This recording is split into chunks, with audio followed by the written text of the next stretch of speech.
Hierro es un hito en la historia del cine mexicano porque es la primera vez que se aborda el tema de la drogadicción, pero de una manera muy espontánea, sin autocensuras. Sí, lo que es interesante en todo caso del Puño de Hierro son las drogas, todas estas tomas realistas. Eso es lo que a mí me parece que es quizá una de las cosas más valiosas de la película.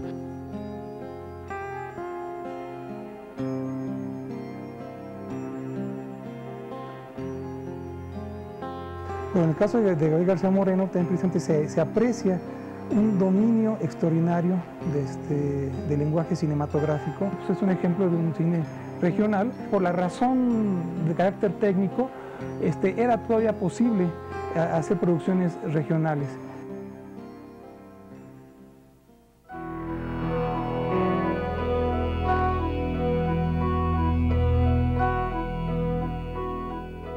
Teniendo precisamente como ejemplos El Tren Fantasma, El Puño de Hierro de García Moreno, El Automóvil Gris y fragmentitos de cintas que dirigió Ernesto Borrat, creo que nos podemos dar idea de que al menos algunos realizadores lograron un trabajo verdaderamente extraordinario, de muy buen nivel, un excelente dominio del oficio. Don Gabriel nació en Tacubaya en 1897. De más jovencillo, de adolescente, trabajó en una compañía de cine de camarógrafo. Pero que haya tenido estudios especiales para eso, nada más le gustaba. Le gustaba mucho y tenía intuición para esas cosas, mucha disposición para ello. Don Gabriel pues ya traía la inquietud del cine, ahorra dinero y se compra una cámara y ya con eso empieza a entrar de lleno al cine, ¿no? Porque era su pasión.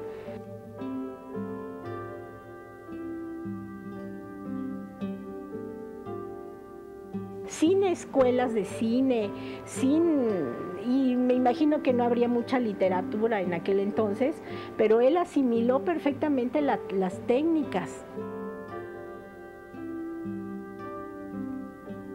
En Orizaba funda el Centro Cultural Cinematográfico con el fin de producir películas y se conecta con los empresarios de Orizaba. Y entonces eso es muy interesante, era un centro muy, sí, como tú dices, moderno, desarrollado, ¿no? Con un comercio importante y de una industria fabril importante y una presencia de colonias extranjeras también muy notable. Y por eso incluso muchos de los capitalistas de la empresa del Centro Cultural Cinematográfico son extranjeros, ¿no?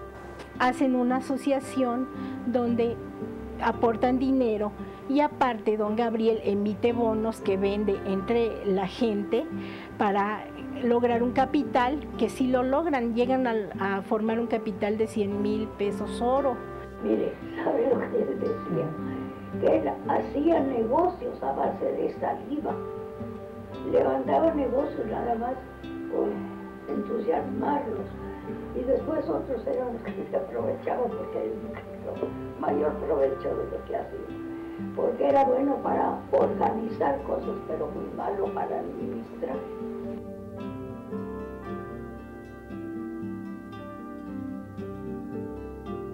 Se llegaron a hacer 3 largometrajes. El segundo largometraje es El Puño de Hierro, que se filma de enero a mayo de 1927. Entonces hay un esfuerzo por crear toda una infraestructura financiera y física, una planta de estudios y demás, para poder filmar. Es la parte principal. Parece que los actores en un momento dado es una cosa secundaria. No es tan importante contar con un elenco profesional. De hecho, se formaban sobre la marcha. Él contaba desde luego con sus actores de cabecera, que eran Manuel de los Ríos, que fue torero, y parece ser que debutó en El Automóvil Gris, y también trabajó con Camus. y Carlos Villatoro, que ya había trabajado en El Buitre. Bueno, Carlos Villatoro era un galán, literalmente, tenía mucha presencia, tenía una presencia física muy, muy, muy imponente, incluso llenaba la pantalla. Llegaron a Orizaba y pidieron a la gente de Orizaba que colaborara con ellos y muchos aceptaron. Como seleccionaban a las reinas de belleza y a las reinas de la primavera y a todas esas, todas eran espontáneas, que no, ninguna tenía estudios para artistas. Buscaron en el puerto de Veracruz a las jóvenes que quisieran participar y aceptó una joven que se llama Lupe Bonilla.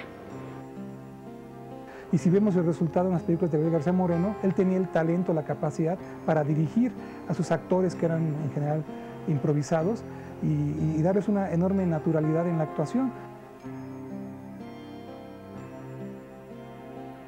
Digo, a mí me hubiera gustado que me hubiera puesto de pareja algún muchacho joven, guapo como Carlos, y no que me ponía pues siempre a actuar con mis hermanos, ¿no? Entonces, lógicamente, me costaba mucho trabajo olvidar que eran mis hermanos y fingir que estaba enamorada de ellos, ¿no? Así que yo calculo que hubiera sido mejor actriz si tengo un muchacho guapo de pareja. Su fotógrafo era un joven que se llamaba Manuel Carrillo, muy talentoso y que movía la manivela de manera sorprendente, que era un excelente camarógrafo. Y ese era su equipo. Y aparte, don Gabriel era editor y laboratorista. Se encargaba del revelado y de la edición con navajita, dice, con navajitas. Sí. Eran pioneros, ayer.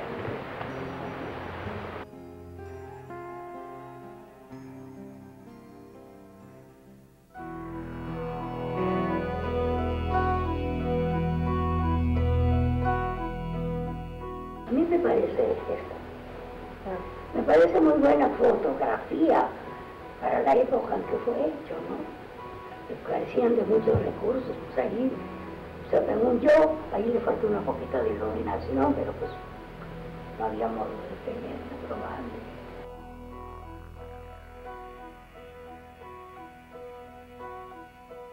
En realidad, yo lo tomaba como un juego. Yo no me tomé en serio nunca. Yo nomás hacía lo que Gabriel me decía y pues me divertía. Pues para mí era muy divertido porque no me parecía muy chistoso estar de artista. Yo no volví a ser artista, nunca más.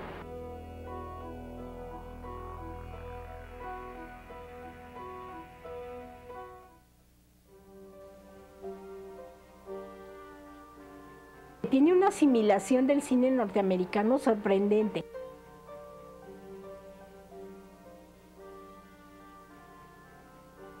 Bueno, es que se ha llegado a la conclusión de que el lenguaje cinematográfico es el lenguaje norteamericano. Eso sí ya se ve muy claro en los periódicos o en la crítica misma. Eso a partir de 1919-20, Carlos Noriega Hope, en sus apreciaciones sobre el cine norteamericano, pues siempre está diciendo pues que va a la vanguardia. Entonces, de eso como que no hay lugar a dudas. Y entonces sí tratan de seguir la narrativa norteamericana. Aunque García Moreno dominaba muy bien todo el aspecto técnico, tal vez lo que faltaba era un buen argumento, saber contar correctamente las historias. Fueron pensadas en películas de episodios, también por eso ese desbalance en la primera copia. Entonces que a veces retoman lo que se repiten cosas que ya habían pasado antes. Entonces de ahí yo creo que es parte del desequilibrio en la narración de las películas.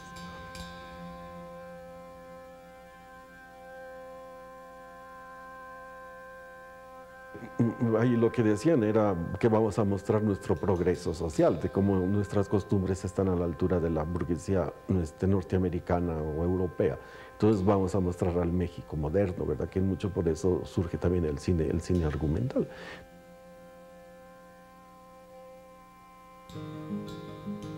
Eso es muy curioso, don Gabriel estaba en la moda, pues se fijaba mucho en lo moderno.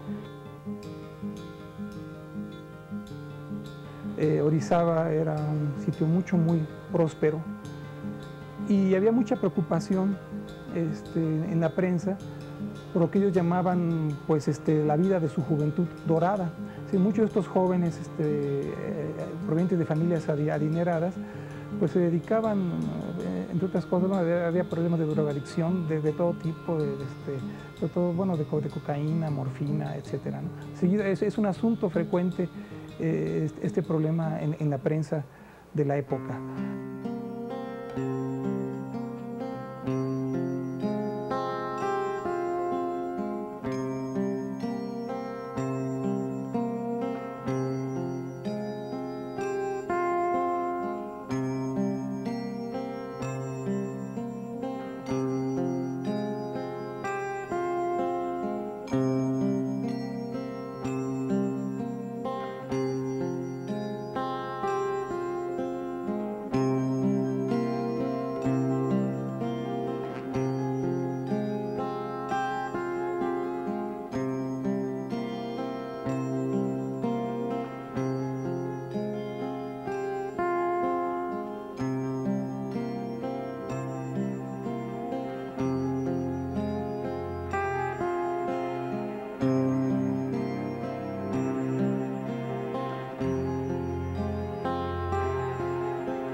Sí, lo que es interesante en todo caso del Puño de Hierro son las drogas, todas estas tomas realistas.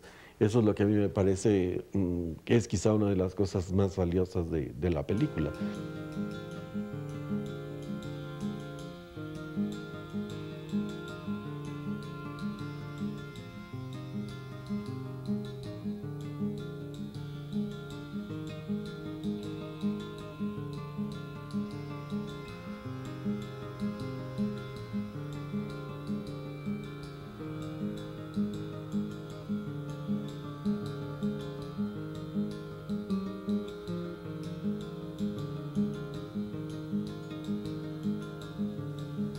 Hay también una ambivalencia desde la perspectiva médica.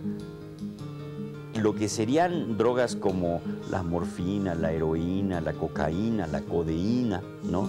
Se está experimentando con ellas.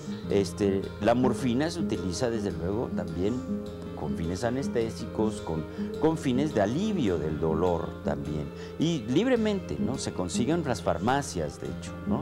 Pero por otra parte hay una sociedad puritana, hay un sector social que va en contra de todo lo que signifique la alteración de la racionalidad. Por una parte es la ruptura de los códigos éticos, ¿no? Y por otra parte también es la liberación del instinto, ¿no? Y liberar los instintos implica ser un animal, ¿no? Entonces, es en la medida en que el hombre se convierta en un animal y que la droga lo propicie, entonces está mal, ¿no?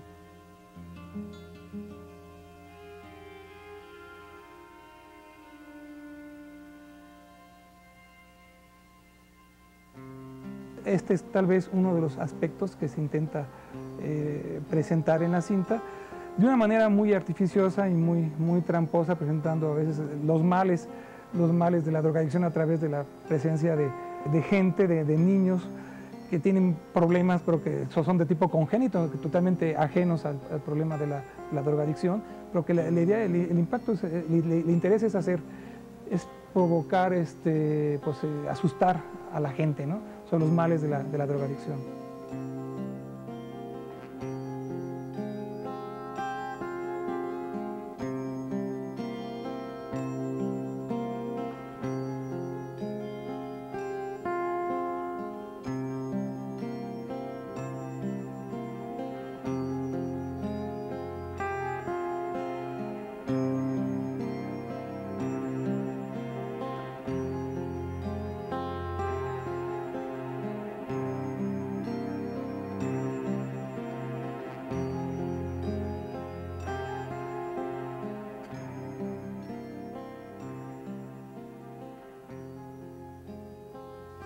El gran peligro es que entre en una locura, ¿no? Que incluso hay muchas noticias de que por haber fumado marihuana mató a su mamá, ¿no? O drogadicto, ¿verdad? Se pierde en la calle y se desnuda o cosas de ese tipo, ¿no? Porque sí, el problema de las drogas, pues eso lo ve uno en la prensa. La prostitución y las drogas, pues con la revolución se disparan, ¿verdad? Entonces, esto sí es lo interesante, porque en todo caso iría contra la imagen de la difusión de un México sin problemas, cuando están mostrando este problema, ¿verdad?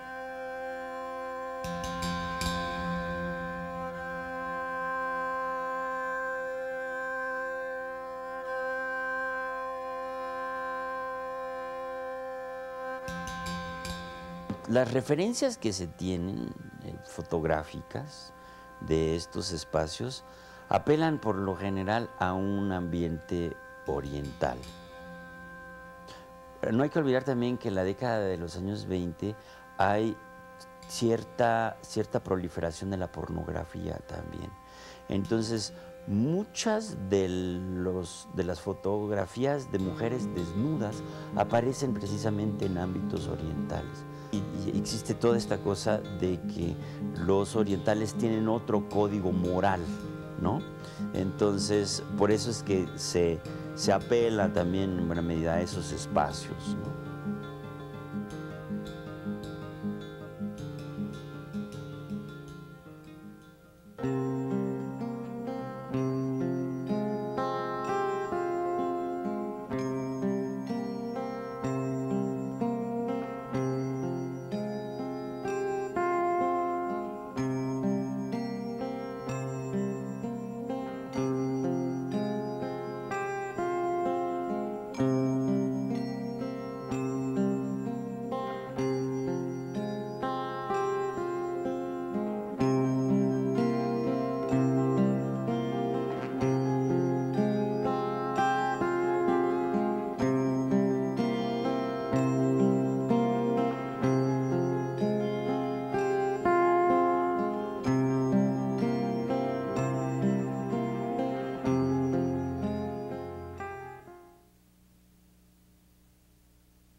En el caso del Tren Fantasma y El Puño de Hierro son éxitos regionales. Obviamente la gente del lugar va y ve las películas. Encontramos en el dictamen una crónica del estreno y que la gente estaba entusiasmadísima, que le gustó, que sí dijeron que había que estaba un poco revuelta la película, pero que de todas formas les gustó mucho. En este caso pues, es un ejemplo de un cine regional y digamos la complejidad no era en un momento dado mucha, se requerían los capitales y el material, ¿no? Bueno, y el talento para poder dirigir, no se ocupaba nada más. Y como digo, prácticamente ni estudios y prácticamente actores, ¿no? Sí, eso era común. Simple y sencillamente lo que importaba era tener pues entusiasmo y recursos. Sobre todo entusiasmo, porque siempre dicen vamos a hacer tal película y se imaginan que todo va a ir bien, hasta que se enfrenta con el problema de la exhibición y de la recuperación del costo de la película, que empiezan los problemas con el distribuidor y con el exhibidor, que son los que se quedan con las ganancias en última instancia.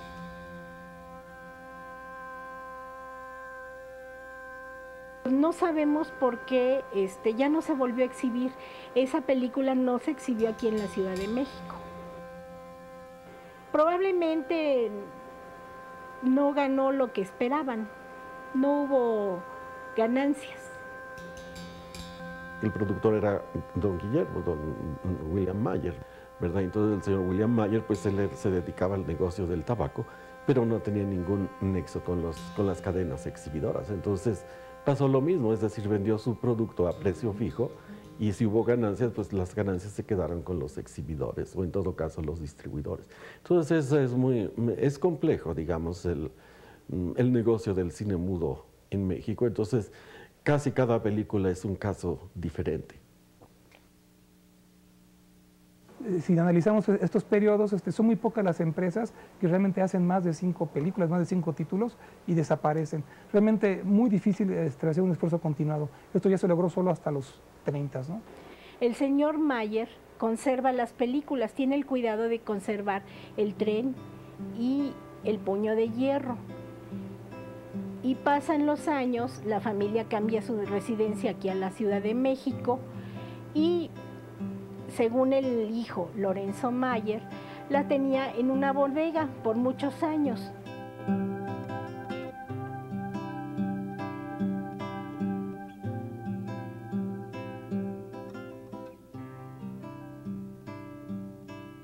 Bueno, yo trabajaba de office boy en una compañía que se llamaba Casa William Mayer.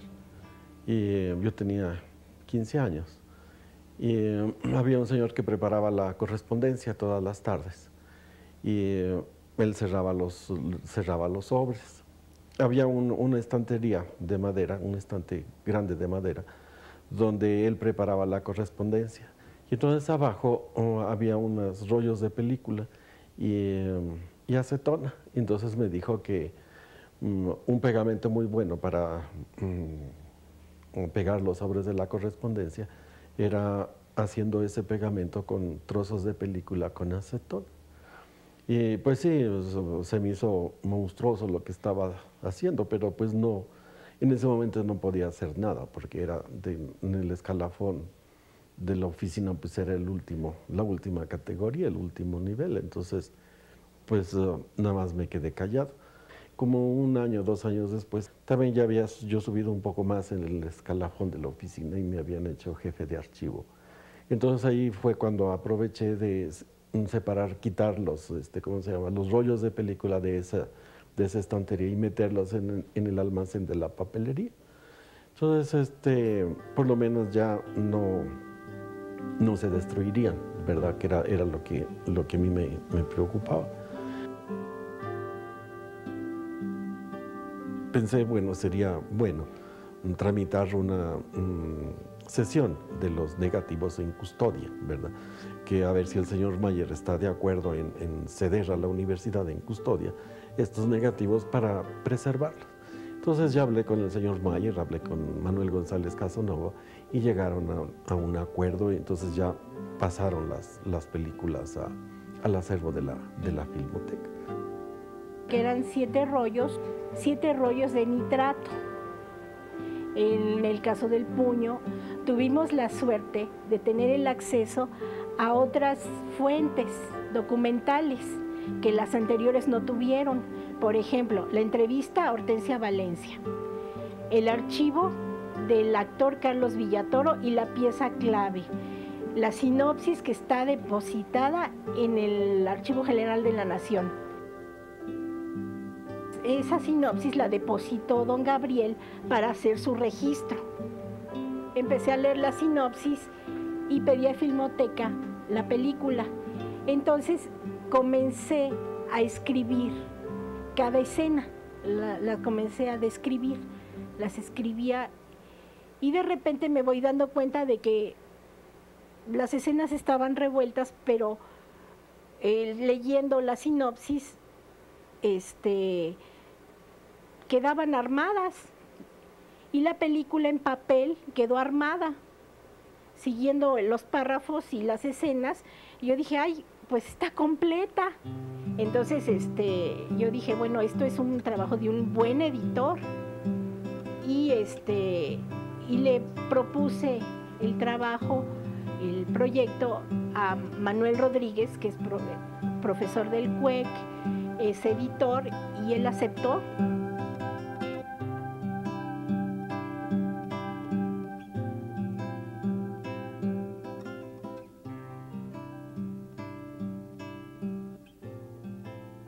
Es una fortuna que estén con nosotros este tipo de materiales, ¿no?, para poder apreciarlos.